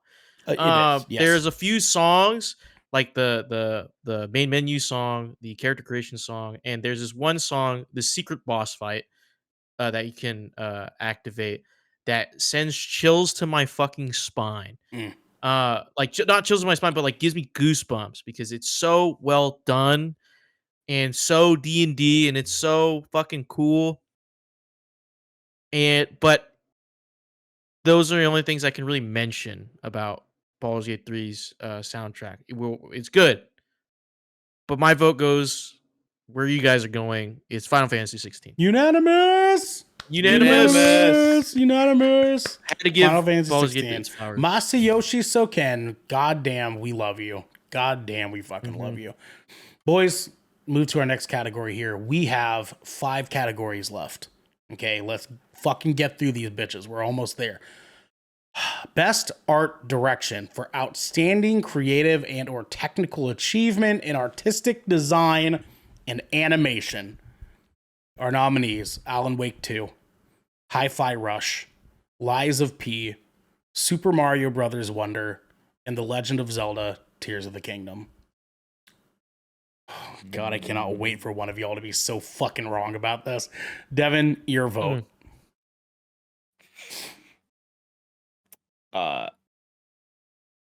Fuck, this is hard. I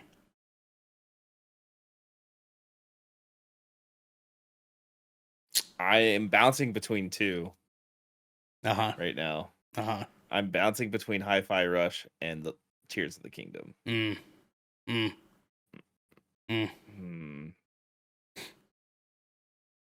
Wow, you picked the 2 that are pretty much the same. That's crazy. No, they're different because of the way that you can. Yeah, they're very different. I'm just talking my shit. You know what I mean? Go ahead. Yeah. I'm gonna go with Tears of the Kingdom just for the fact that someone just made a Godzilla short in that game. That's true. We're not talking about the technical capabilities of the game. We're talking about how creative. It says technical achievement. Yeah. Okay. So you're you're giving a look because you can make Godzilla in the game. Well, for best art direction. Dude, I spent 140 hours playing that game. Yeah, of course. He's gonna back it no matter what. That's fair. That's fair. DJ. Mine's going. I know where you're going right now. And I'm sorry I had to do this to you, but I'm going Hi-Fi Rush. God, I can't fucking stand the both of you right now, dude. DJ, why Hi-Fi Rush? It is probably the most unique looking game on this list. God, you're so wrong. And go on. Sorry. To be honest, like I enjoy this art style. I'm sorry. I like colorful shit. All right. I like colorful, whimsical shit. All right. I don't want to look at some dark, grungy ass shit while I'm playing my game sometimes. All right. I love the way Alan Wake 2 looks. I love the way Lies of P looks. But I don't know. There's a certain charm about Hi-Fi Rush that I think the whole game being looking like that and is playable like that is sick to me. So. All right. Well, DJ seems to know my fucking vote is for Alan Wake 2. Because Alan Wake 2 is the best looking game of 2023. But that's fine. That's fucking fine. I instead will leave this to you guys at home. There is now a poll in the chat. You can vote for either Alan Wake 2, Hi-Fi Rush, or Tears of the Kingdom. Go in, put in your vote, let us know which game you think has the best art direction. In the meantime, we'll go to our next category and come back. Next category, Jesus fucking Christ. Best narrative for outstanding storytelling and narrative development in a game. We have either Alan Wake 2, Baldur's Gate 3, Cyberpunk 2077, Final Fantasy 16, or Marvel's Spider-Man 2. Devin. Can we skip this one? No. Devin, your vote.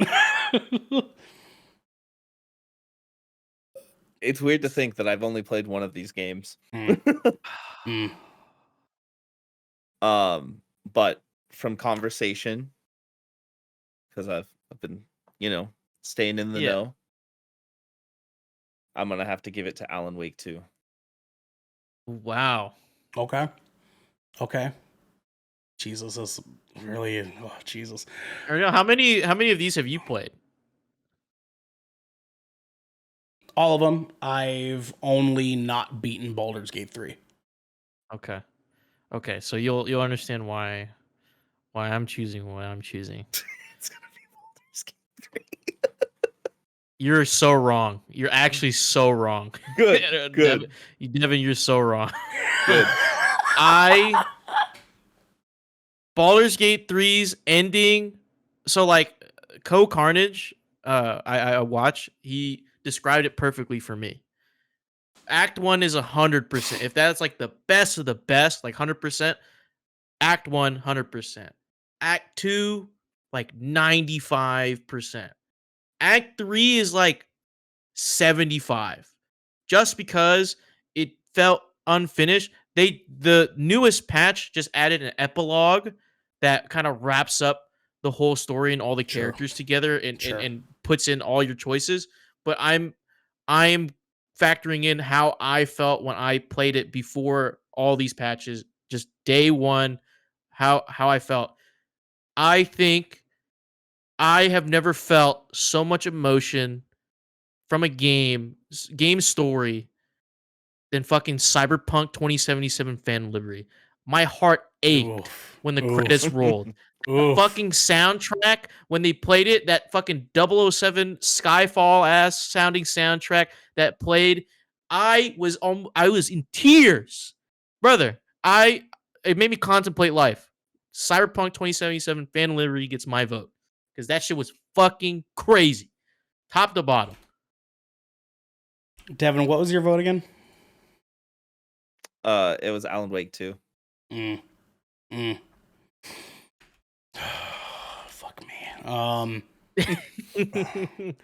God, man. I've only played Cyberpunk 2, and I would just, It just listen, because like I love Final Fantasy 16, and I love Marvel Spider-Man 2. Their stories, and Cyberpunk 2077. I don't feel like their stories hit. No, fuck me, man. Dude. Okay. I know Alan Wake 2 is the game of the year, but yeah, but me personally. But again, I'm trying to separate myself here. I'm trying to separate my own personal desires for what I feel is right here. And to me, what feels right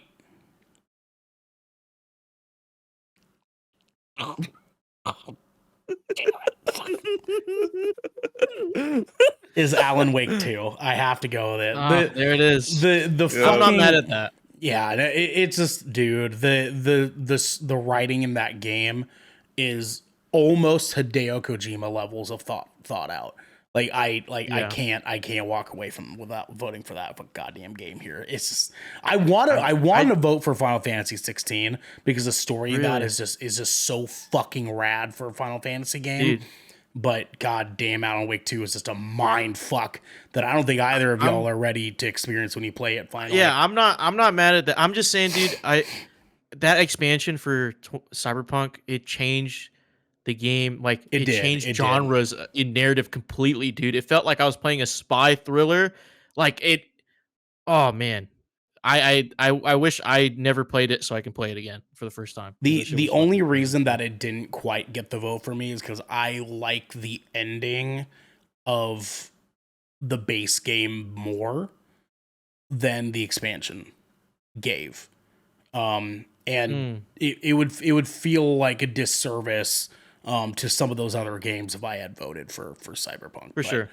So it sounds like For sure. chat voted for best art direction went to Tears of the Kingdom. So we shall give it to Tears of the Kingdom here.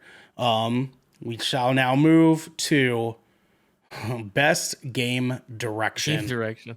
Awarded for outstanding creative vision and innovation in game direction and design. Now, again, this is typically the category that does not win Game of the Year. Typically, until Elden Ring fucking happened. That fucking changed some things. So with that said, we have our nominees: Alan Wake 2, Baldur's Gate 3, Marvel's Spider-Man 2, Super Mario Brothers Wonder, and Tears of the Kingdom. Devin, your vote, sir. Tears of the Kingdom. Yeah. I can't stand this guy, man. Empty that's game, fair. dude. Empty game. You know? Fair. Empty game. What the fuck? There's a whole underworld. I know, There's I know. islands in the This sky. is fucking They good. brought sages back. There's fucking temples. The boss battles are super fun. If you ever just want to There's piss off Devin, dragons just, floating around everywhere in the just tell. sky. If you ever want to piss off Devin, just tell him that an open world Zelda game is open, and he is it's too empty. It's too empty. It's not. There's so much shit. There's so much shit in that game. Oh, excuse me, DJ. There's Your vote. Gleeok dragons. I would throw you a boner now and say like Alan Wake 2, but it's Baldur's Gate 3, man. They made CRPGs popular. They made turn-based combat, D&D style popular in the fucking gaming space, okay? And they did it fucking right. This game plays absolutely so different than any of these other games on this list. And you can't say I'm wrong about that. You cannot say I'm wrong. It's true. It's true. He's not necessarily wrong. My rebuttal to that, though, my friend, is Okay. Does that make it a better directed game? Yes. All right. He says yes, Devin. I'd say yes, because it takes a lot to get that formula down and also be able to drive a good narrative across to the player and be able to give the player enough agency and freedom to play the game how they want to play it. You know what? I will concede the Baldur's Gate for this because Did you just switch votes? You just- yeah. Well, it gives you your option to change your vote. that's true. I mean, but that's your personal vote. I mean, so I will you- give you it could because stick with Tears of the Kingdom. well, I mean, we already know what my answer is going to be on the next one. What's that? Tears of the Kingdom? Crazy, Oh my probably. god. This fucking guy.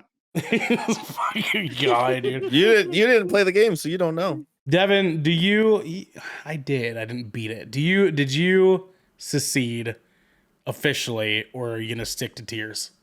Yeah, I'm gonna succeed officially I fucking hate you so much. I hate you so goddamn much. because you're gonna pick Alan Wake 2. I was gonna pick Alan Wake 2. God damn it. God fucking damn it. All right, so best Hey, game direction. Alan Wake 2 gets best narrative. It might, dude. Honestly, dude, we can't even assume I think it anything does. anymore. It's To be literally honest, about a guy who writes books. going into like when Baldur's Gate released, I thought it was a shoe in, but like there's been a lot of great games this year. So There has. This is one of the best, arguably this is one of the best probably years one in of the most gaming. competitive years in gaming history for the Game Awards. And Speaking Todd of- Howard might not be there. Speaking of which, And Todd Howard's not even involved. we have officially, gentlemen, Game of the Year. Recognizing a game that delivers the absolute best experience across all creative and technical fields. Our nominees: Alan Wake 2, Baldur's Gate 3, Marvel's Spider-Man 2, Resident Evil 4, Super Mario Brothers Wonder, and finally, Tears of the Kingdom. One of these games shouldn't be on here. Yeah, I agree with that. I was just gonna say that Resident Evil Final 4 Fantasy should not be 16 on should here. replace Resident Evil 4. 100%. What- 1000%. I agree What with should that. it replace it? Final Fantasy 16. Absolutely, Yeah. you should have. Absolutely, you should have. Yeah.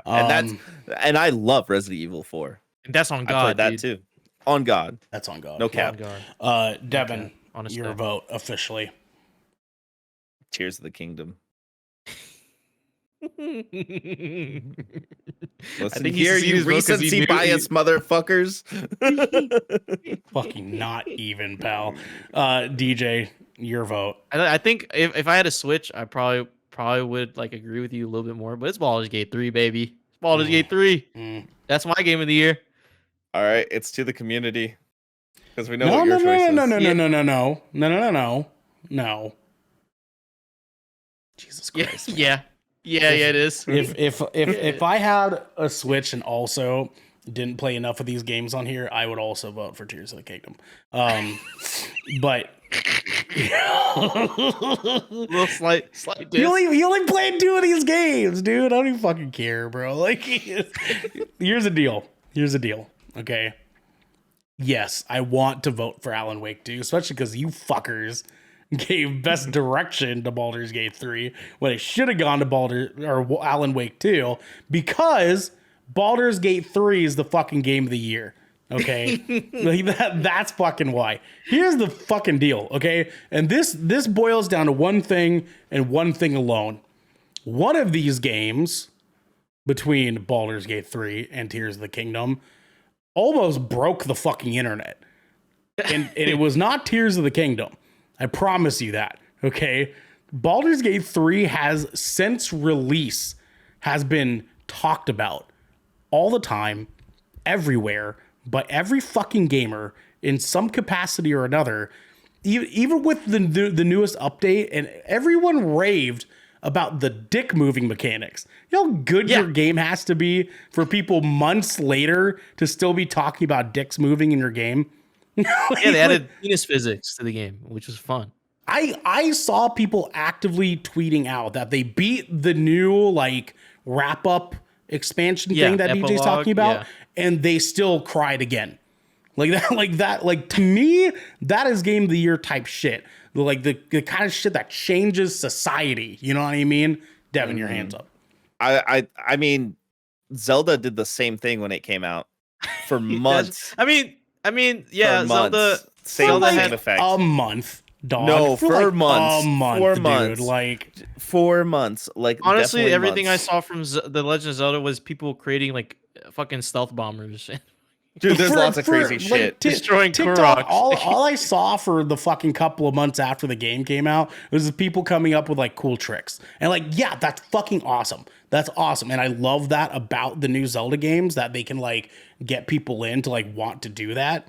But the emotional investment I feel like people have for Baldur's Gate is just so much different to me.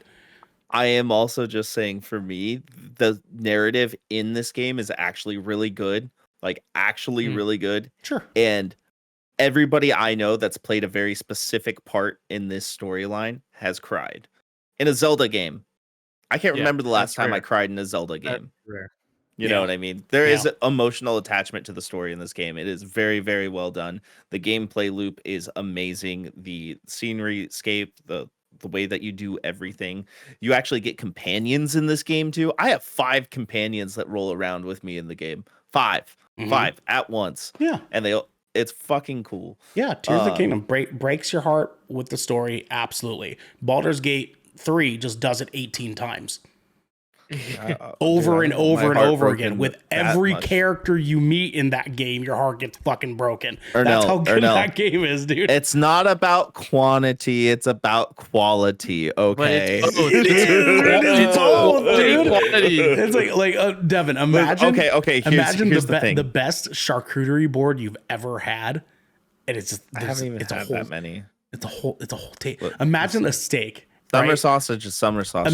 Imagine having cheese. the best steak of your $20 is fucking $20. life, right? You cut into the steak, it melts in your mouth. Too it's expensive. Perfect. No, you're and then the chef says, "Hey, you want another one?" And you're like, Like what? Like, What do you, for what do you free? mean another one? What do you mean another? You're like, yeah, you can have another one. Yeah, we And got you're more. like, you paid for all of it. okay. He's Yeah. like, here you go. No strings attached, right? And you're like, what the fuck, Eh. dude? Are you trying to touch my dick? And the chef's like, no, dude. Whoa, what the fuck, hey, dude? daddy, chill. And You're you're into like, that. what the fuck, dude? What Are you the trying- hell is even that? Just stop. Our official GK Game of the Year vote goes to Baldur's Gate 3, even Tears of though the it Kingdom, is woo. very much Alan Wake 2. It is very much Alan Wake 2. Go fuck off. We have man. all of our categories voted for except for Best VR AR.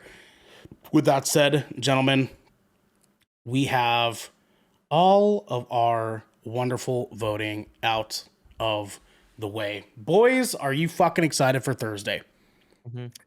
Yes, sir. Tears of the Kingdom game of the year. Dude, if it does, dude, I will secede everything I ever said in my life, dude. I will Dude, 20 personally bucks, tweet 20 to bucks, Jeff man. Keighley and say Devin- the Game Devin- Awards is a sham. Listen, I bet you $10 Tears of the Kingdom doesn't win more than one award. I'm not betting anything. Oh, okay. All right. Oh, okay. This Okay. fucking guy. I'm I'm following my heart. On I'm fucking following my record. heart. On fucking record. I'm saying right now, Tears of the Kingdom wins one award. One award. Because that's how mid that fucking game is. Okay.